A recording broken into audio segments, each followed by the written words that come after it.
pessoal, na prática, né, considera-se, né, o Sol e a Terra, né, emitindo em radiações eletromagnéticas a temperaturas diferentes, né? No caso o Sol com mais de 5.700 Kelvin e a Terra em torno de 300 Kelvins, né? Respectivamente. Então, levando em consideração a lei de Planck, que verifica, né, grande parte da radiação emitida pelo Sol, né, que ela se encontra na faixa entre 0,2 e 4 micrômetros, né, com pico aí em torno de 0,5 micrômetros, e a radiação terrestre, por outro lado, encontra-se, né, numa faixa bem distinta, né, de 3 a 100 micrômetros. Né, então, essa diferença aí no comprimento de onda, né, a Terra com pico aí em torno de 10 micrômetros,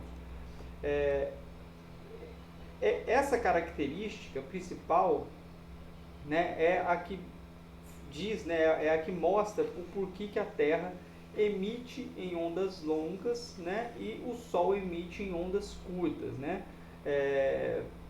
Atenção, né, que essa divisão em ondas curtas e ondas longas, né, ela é meramente didática, né.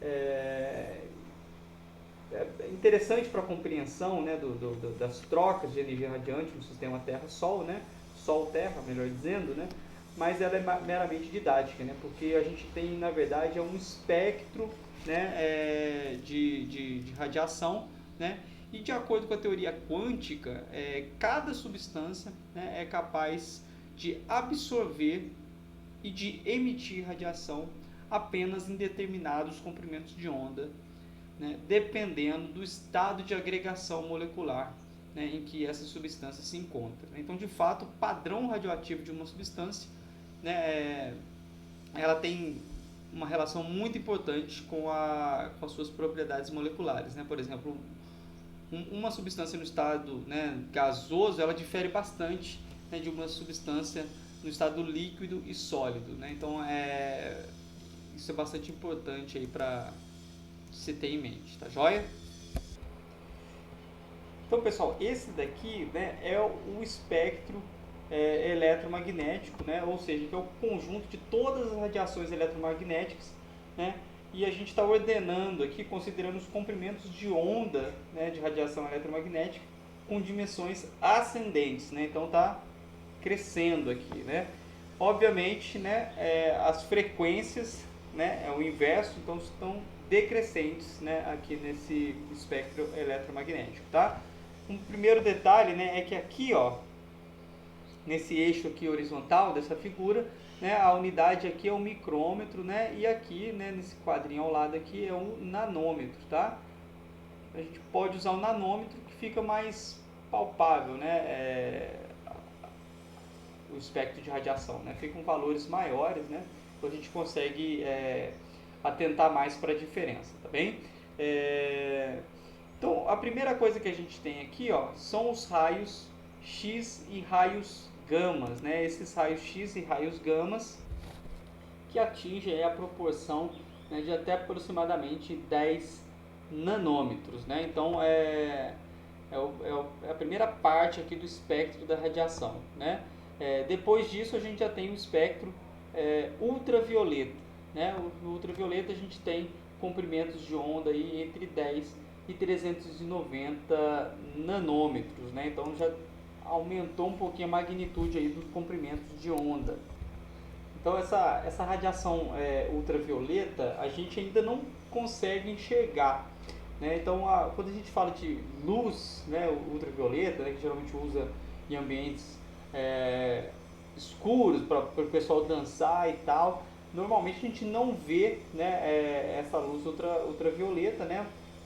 Fica numa região que não está no chamado espectro do visível, né, mas a gente consegue perceber, né, por isso que eles usam esse tipo de luz, né, para fazer alguns efeitos aí, né, nesse tipo de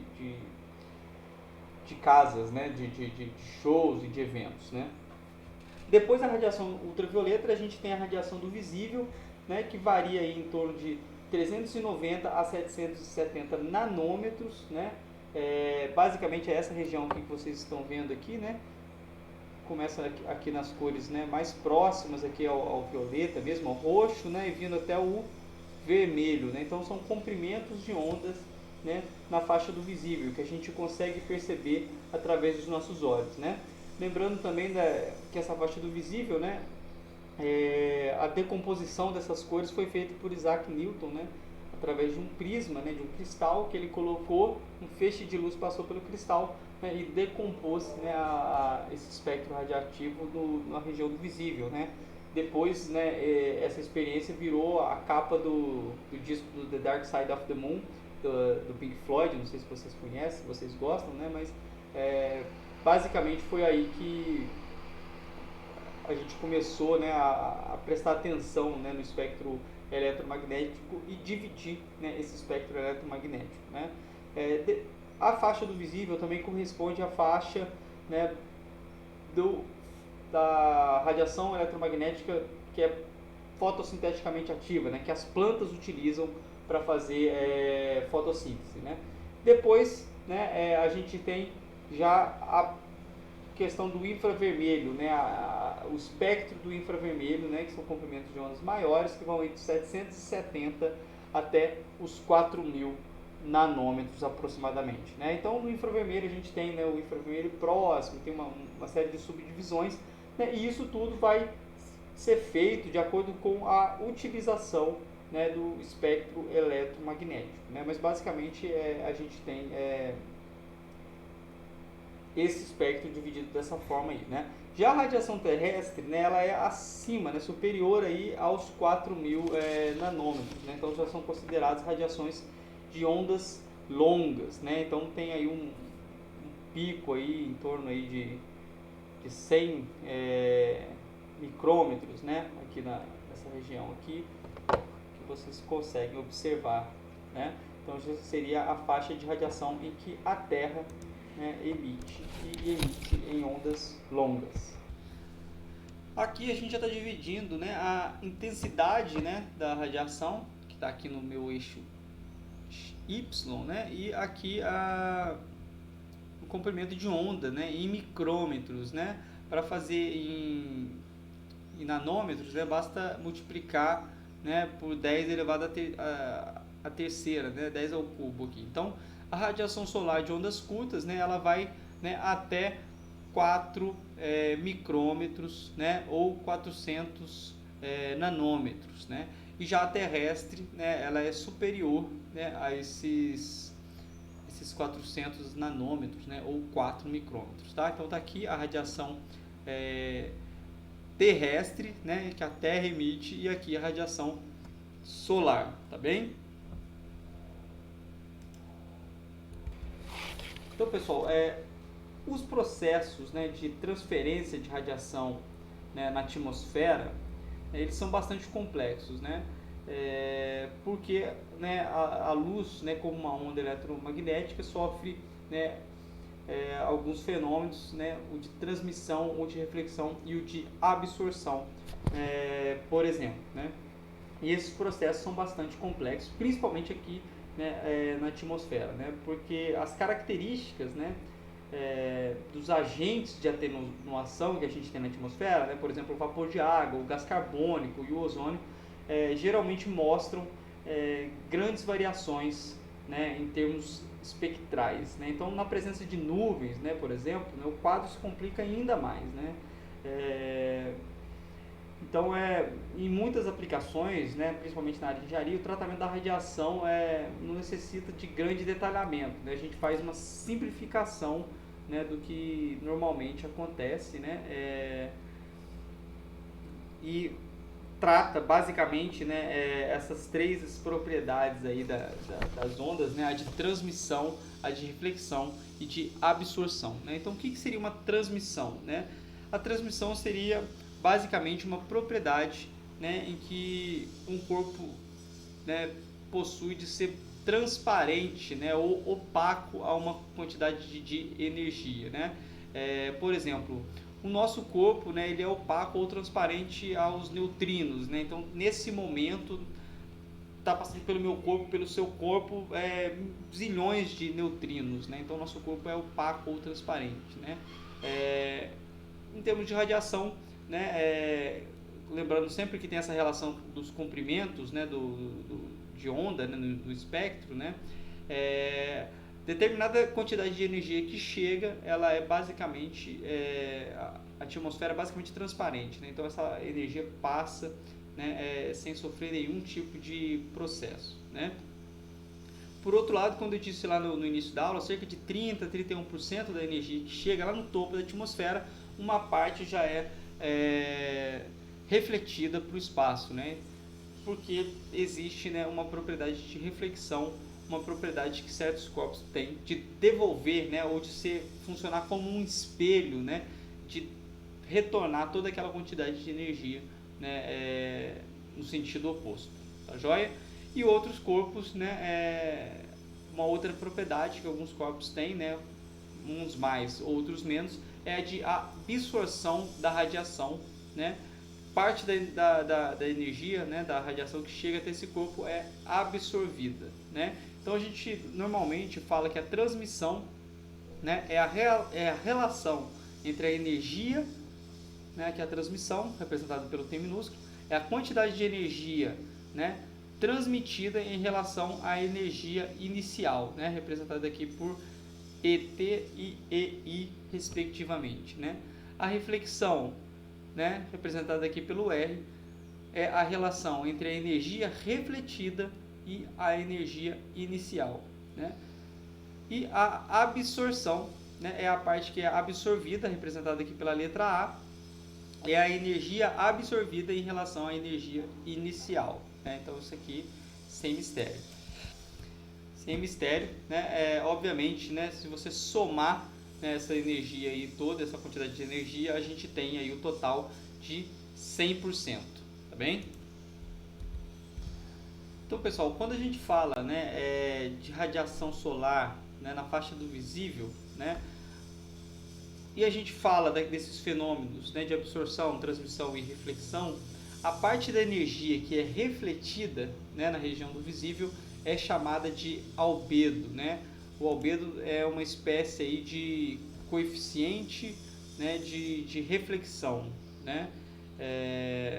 Então, quando o albedo ele representa exatamente a razão, né, entre a radiação solar refletida e a radiação solar incidente, né? Que é aquele Rzinho que a gente tratou no slide anterior. Então, basicamente, né, o albedo, né, ele apresenta características diferentes de acordo com o tipo de superfície, né? Então, quando a gente está recebendo a radiação solar, uma radiação de ondas curtas, e a gente fala em fazer um balanço de radiação de ondas curtas, né, para a gente ver o que chega e o que fica, o que sai é refletido ou o que é absorvido, né, a gente tem que conhecer o albedo do local, né, e o albedo é o que vai determinar o quanto, né, aquela superfície reflete, né, a radiação, né, na faixa do visível, né? Então, se a gente olhar essa figura aqui, ó, aqui em cima, no canto superior direito, a gente tem aqui um albedo, né, uma espacialização aqui do albedo, né, para todo o planeta, né? Então a gente repara aqui que aqui em cima, ó, a gente tem um albedo maior, né, no hemisfério norte, né, na África, enquanto aqui embaixo a gente tem um albedo menor, né, no hemisfério sul, né? E aqui embaixo a gente tem diferenças no albedo, né, em relação a algumas superfícies, né? Se a gente olhar as florestas, né, o albedo varia entre 3 e 15%, né? Então, o que significa esse albedo de 3 a 15%?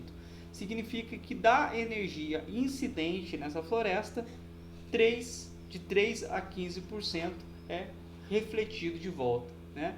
A areia úmida, entre 9 e 24%, né, de albedo. A areia seca, entre 18 e 37%, né, de albedo, né? Então tudo isso aí tem relação, né, com as propriedades da superfície, né, e varia, né, de acordo com a cor da superfície, varia de acordo com o estado, né, de umidade da superfície.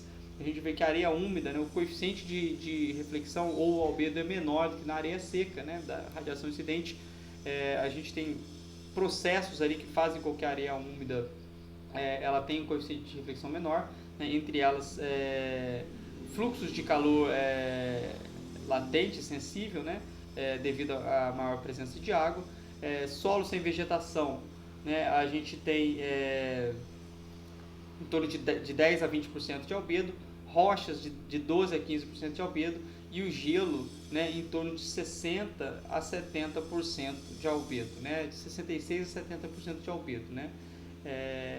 A neve fresca, né, em torno de 80 até 90% de reflexão, né. Então, por que existe essa diferença aí? Basicamente, né, a estrutura, né, da superfície, né, e também a cor dessa superfície, né.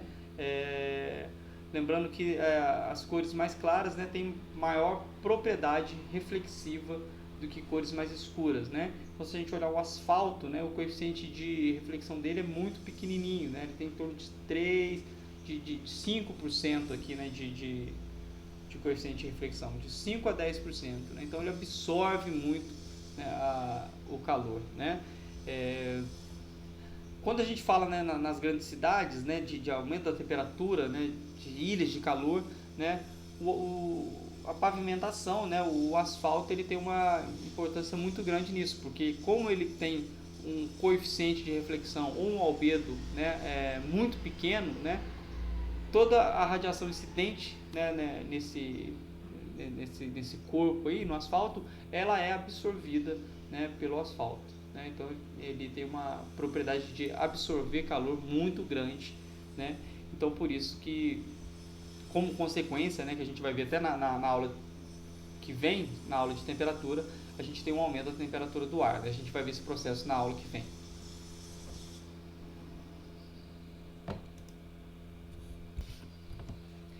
Então, quando a gente está falando de reflexão, né, de absorção e também de transmissão, né, essa conta, pessoal, ela tem que fechar em 100%. Né? Se a radiação total incidente, né, ela é 100%, né, esses processos aí de transmissão, reflexão, né, e de absorção, eles têm que fechar em 100%. Né? Então, basicamente aqui, a energia inicial, né, a radiação inicial, né, incidente, ela vai ser igual a energia transmitida mais a energia refletida mais a energia absorvida, né?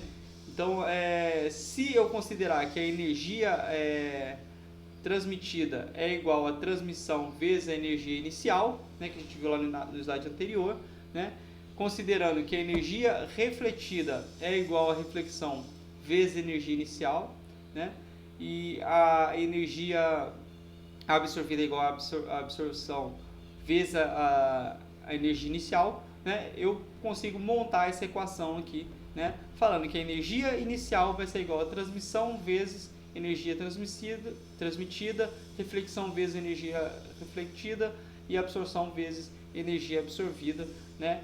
Se eu integralizar, né, essa equação aqui, né, eu tenho aqui que EI dividido por EI é igual a 1, né, a transmissão mais reflexão e mais a absorção vão ser igual a 1, ou seja, 100%. Né? Então eu fecho essa conta aí em 100%, considerando esses três fenômenos aí, né? Simplificando, né, como eu disse no slide anterior, esses processos aí de interação da radiação, né, com a atmosfera, por exemplo. Né? Então a quantidade de radiação absorvida por um corpo depende de vários fatores, cor, né, e o ângulo de incidência, por exemplo, da radiação.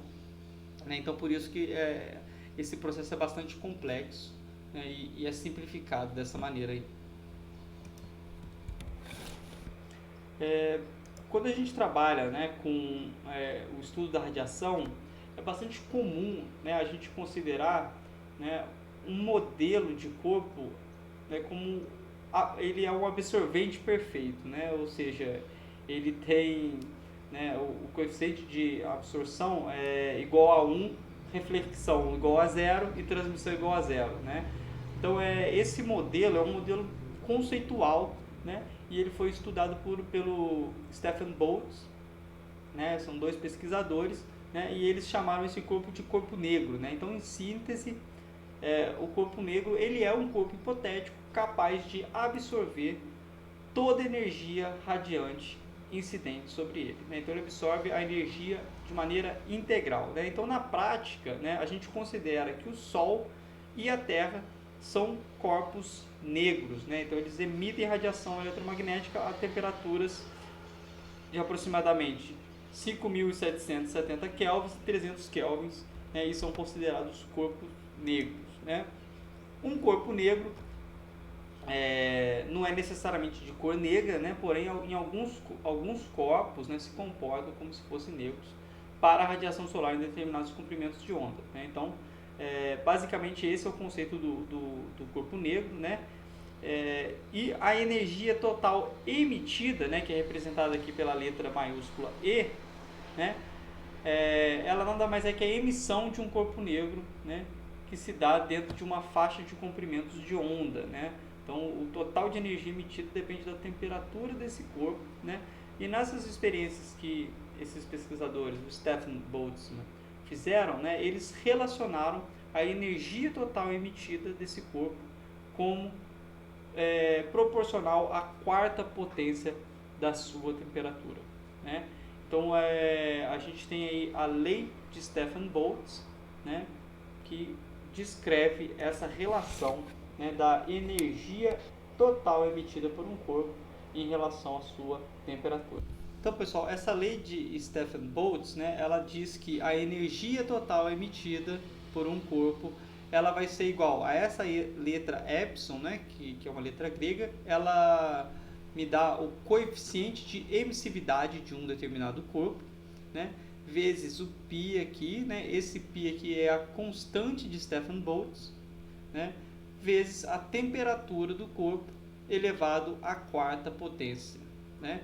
Então, se a gente pegar, né, a temperatura do Sol, né, que é de 5.770 kelvins, né, a temperatura da Terra, que é de 300 kelvins, e a gente elevar, né, a quarta potência, a gente vai ver aí que tem, né, uma diferença aí na energia total emitida bem significativa, né, desconsiderando aqui, né, o coeficiente de emissividade e também a constante de Stephen Boltzmann é a mesma, né, então não precisa desconsiderar nada, né. Então, pessoal, o que a gente chama de constante solar, né, é a quantidade de energia radiante que atinge perpendicularmente o limite superior da atmosfera, né, em uma superfície unitária, né, por unidade de tempo a uma distância média Terra-Sol, que a gente chama de uma unidade astronômica, conforme a gente viu na aula passada, a aula de relações astronômicas, né. Então, devido à absorção e reflexão da atmosfera, a quantidade que atinge aqui a superfície terrestre é bem menor, né, em relação à energia recebida lá em cima no limite superior da atmosfera, né? E obviamente, né, a radiação solar que incide no topo da atmosfera, ela varia de acordo com a época do ano, latitude e hora do dia, né? Como a gente está falando aí, é sempre bom lembrar, né, quando a gente fala, né, dessas variações em época do ano, latitude e hora do dia, da aula de relações astronômicas Terra-Sol, né? Para ficar bem evidente, né, a quantidade de radiação que chega no topo da atmosfera, né, entre o dia e a noite, né, a diferença basicamente se dá pelo movimento de rotação da Terra, né? Então o Sol ele tem aquele movimento aparente, né, né, em torno, né, no céu, né, desde o nascer ao pôr do Sol, e isso faz com que a quantidade de radiação incidente mude ao longo do dia, né? A latitude é a época do ano se dá basicamente devido ao movimento elíptico da Terra de translação e principalmente devido à inclinação do eixo da Terra, né, em torno aí de 23 graus e meio, tá? Então é sempre bom relembrar um pouquinho o que a gente viu na aula passada. Existem vídeos para isso, né? Então vocês podem revisitar os vídeos para fixar todo esse conteúdo aí e não deixar dúvida. Mas como é que a gente faz, então, para saber a quantidade de energia da radiação solar que chega efetivamente na superfície do nosso planeta, né? Então, vamos pensar o seguinte: a radiação chegou lá no topo da atmosfera. Como eu disse no início da aula, uma parte dela já foi refletida para o espaço. A parte que consegue entrar na atmosfera sofre os processos de absorção, reflexão, né, pela nuvem, pela vegetação, né, e uma parte delas chega aqui na superfície, né? Da parte que sofre reflexão, né, uma parte dela também consegue chegar na superfície. Então a gente divide, né, essa quantidade de energia a quantidade de radiação que chega aqui na superfície em radiação solar direta, né, e radiação solar difusa, né? A radiação solar direta é aquela que chega diretamente até a superfície sem sofrer, né, processos de absorção e de reflexão. Já a radiação solar difusa é aquela que sofre algum desses processos antes de chegar, né, à superfície, né? Se a gente somar então a radiação solar direta com a radiação solar difusa, a gente tem a radiação solar global. A radiação solar global é a radiação solar que chega efetivamente, né, aqui na superfície. Então esse conceito aí é bastante importante na hora da gente calcular o balanço de radiação de ondas curtas, né? Porque se a gente calcular a radiação que chega lá no topo da atmosfera, né, e usar ela como a radiação que chega na superfície, a gente vai estar superestimando, né, a quantidade de radiação que chega, né, para a gente aqui no nosso planeta, na nossa superfície, né, que é onde a gente está aqui, é onde a gente tem interesse em calcular, né, o balanço de radiação. Então, só para relembrar um pouquinho aqui, né, a gente tem as atividades assíncronas, né, e dentre essas atividades a gente tem, né, uma aula e um capítulo da apostila sobre a atmosfera, né, que a gente trata com maior detalhe das propriedades, né, da estrutura da atmosfera, né, e isso é bastante importante para a gente entender essa relação, né, de transmissão, espalhamento, né, absorção e reflexão, né, da radiação para a atmosfera, né? Então, parte dessa radiação que entra na atmosfera terrestre ela é difundida ou espalhada, né, na atmosfera por partículas existentes, né? A gente tem a atmosfera formada basicamente por gases, né? Mas a gente tem também partículas sólidas, né? E todo esse conjunto aí, ele é bastante efetivo, né, nesses processos de transmissão, absorção e reflexão, né? A absorção, parte da energia, né, da radiação é absorvida de acordo com o comprimento de onda, né, por certos constituintes atmosféricos, né? Por exemplo, o ozônio, né, ele, que é uma molécula, né, composta por 3 átomos de oxigênio, né, ele tem uma capacidade muito grande de absorver a radiação ultravioleta, né, que é a radiação, né, de ondas, né, entre ali 220 e 320 330 nanômetros, né? E a radiação ultravioleta, né, é uma radiação bastante nociva, né? Por exemplo, plantas, né, elas têm diversas atividades metabólicas interrompidas, né, ou comprometidas, né, devido à incidência de radiação ultravioleta, né, nessas plantas. Então, o ozônio ele tem essa capacidade, né, de absorção, né, da radiação ultravioleta, né, o que já, né, vai atenuar